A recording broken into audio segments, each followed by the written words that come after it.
Assalamualaikum warahmatullahi wabarakatuh dan salam sejahtera. Selamat datang ke YouTube channel saya. Untuk hari ini, salam Ramadan daripada saya. Untuk Ramadan yang keberapa saya tak pasti. Lupa dah Ramadan keberapa kan kita ni. Okey. So untuk hari ni saya nak pergi ke Kuala Nerang untuk buat pemasangan antena parabolik dengan modem wifi lah. So situasi kawasan rumah tu kita tak pasti dalam keadaan macam mana. Biasanya yang nak buat pemasangan ni yang tak ada wifi daripada Unify Fiber dan rangkaian internet slow. Yang itulah yang saya selalu buat. Yang mana yang baru masuk saya punya channel ni, yang saya buat untuk masalah untuk rangkaian internet ni dengan cara yang macam ni. So untuk hari ni kita akan pergi ke Kuala Nerang, Kedah. Kita akan buat pemasangan untuk modem wifi berserta kad antena. Untuk situasi dia nanti kita akan tengok. Okay, jom, let's go gang.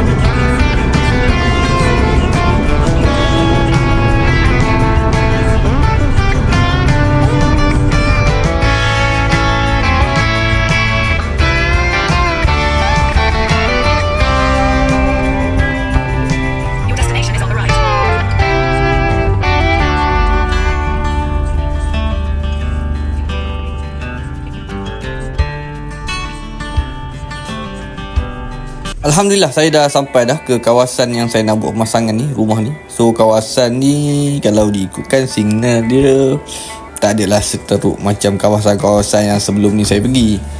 So signal tu dia ada je, cuma kadang dia datang ada waktu dia tak berapa nak kuat lah. So untuk hari ni tuan rumah yang owner yang WhatsApp saya ni dia tak ada. Dia memang ada dekat kampung. Dia bukan ada dekat kampung lah, ni kira kampung dia. Yang ada ni mak ayah dengan adik-adik dia sajalah dekat rumah ni. So hari ni kita datang nak buat pemasangan. Tengok daripada keadaan signal okey saja. Dalam 2 bar macam tu ada signal. Tapi bila dia orang balik kampung mungkin agak slow lah kat sini. Saya duduk Manjung Perak.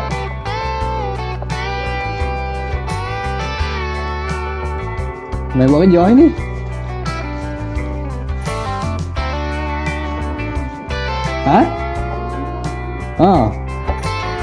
Dia jumpa kat ni lah tu, TikTok ke, YouTube ke.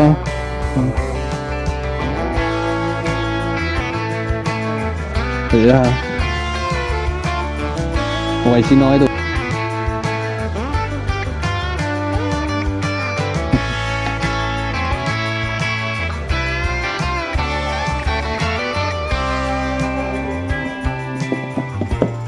Untuk modem wifi ni kita dah siap set up apa semua.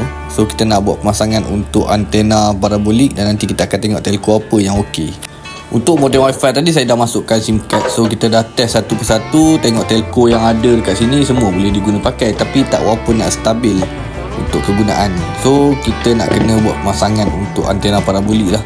Lepas tu baru kita akan test satu persatu lagi sekali, tengok telco apa yang okey. Sebab kelebihan antena parabolik ni memang akan dapat signal yang lagi okey. So saya nak persiapkan diri apa semua dulu, dan kejap lagi baru kita buat pemasangan untuk antena parabolik. Dan lepas tu kita akan test lah, tengok telco apa yang boleh stabil untuk kawasan ni.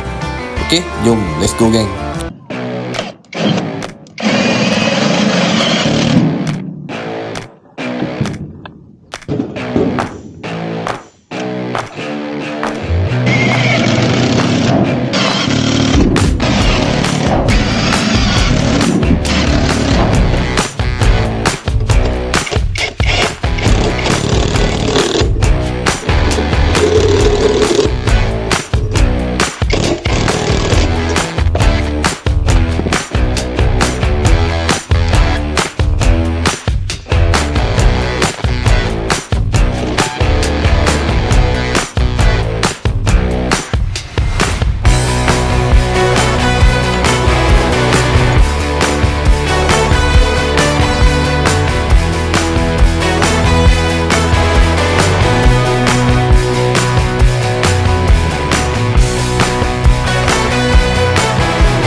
Untuk modem G10iQ ni adalah modem yang terbaru lah. So modem ni pun kalau ikutkan nanti saya akan review lah. Kalau tengok dia punya web UI dia pun semua dah lain, firmware dia pun semua dah lain apa semua. So dalam yang ni saya nak review pun nantilah, ada masa nanti saya akan review dia punya web UI dia pun lain. Okay, so bacaan signal dia dah dapat yang terbaik lah. Dalam keadaan yang macam ni dah dapat dalam keadaan yang terbaik. Untuk speed 4G yang paling okey dekat sini adalah Celcom lah. Walaupun Celcom dalam keadaan yang tak berapa nak tinggi, tapi dia stabil berbanding kepada telco yang lain. Kalau ikutkan telco yang lain ni dia bermasalah lah. Telco lain ni kalau macam telco U-Mobile ke Digi, Maxis ke, saya dah test, dia punya speed tu tinggi dalam keadaan sekali saja, dan ada speed tinggi tapi upload memang tak ada. Macam dalam keadaan untuk rangkaian Celcom ni, dia punya speed download dengan upload dalam keadaan yang stabil. So boleh diguna pakai lah untuk internet wifi dekat rumah sini. Kalau tengok dalam rumah ni, saya punya handphone ni memang tak naik langsung lah 4G. So wifi kita dah connect wifi apa semua. So TV ni kita akan connect kepada wifi, sebab tu rumah dia nak tengok juga TV ni boleh connect wifi ke tak. So kita dah test apa semua rangkaian Netflix yang ada dalam TV ni apa semua boleh diguna pakai. Untuk wifi dekat rumah ni tak laju, tapi kita boleh buat dia stabil lah. Dalam keadaan yang speed paling slow pun 40 Mbps tu boleh digunakan pakai, tapi boleh dapat tinggi lagi lah. Ada kalau waktu dia boleh dapat tinggi, tapi dalam keadaan yang paling slow 40 Mbps pun dah tak ada masalah. Internet tak buffering apa semua. Yang tu paling slow. Paling tinggi pun boleh dapat dalam 100 Mbps pun boleh capai. Tapi dalam tengok pada keadaan waktu lah, ni kira dalam waktu yang orang kata congest, dengan antena parabolik ni boleh stabilkan signal. So dah tak ada masalah lagi lah untuk pemasangan kita dekat kawasan sini. Untuk wifi apa semua memang Unifi Fiber apa semua memang tak masuk. So tuan rumah nak pasang wifi untuk senang lah kegunaan. Kalau kata balik kampung tu ada internet yang boleh dipakai. Mengharapkan line telefon memang agak slow, kadang-kadang tak dapat nak buka apa-apa langsung. Dan sekarang ni dah tak ada lagi masalah lah. Okey, sampai dekat sajalah untuk video saya kali ni. Yang mana nak buat pemasangan boleh pergi dekat saya punya ruangan description, ada saya punya nombor telefon. No signal, no problem.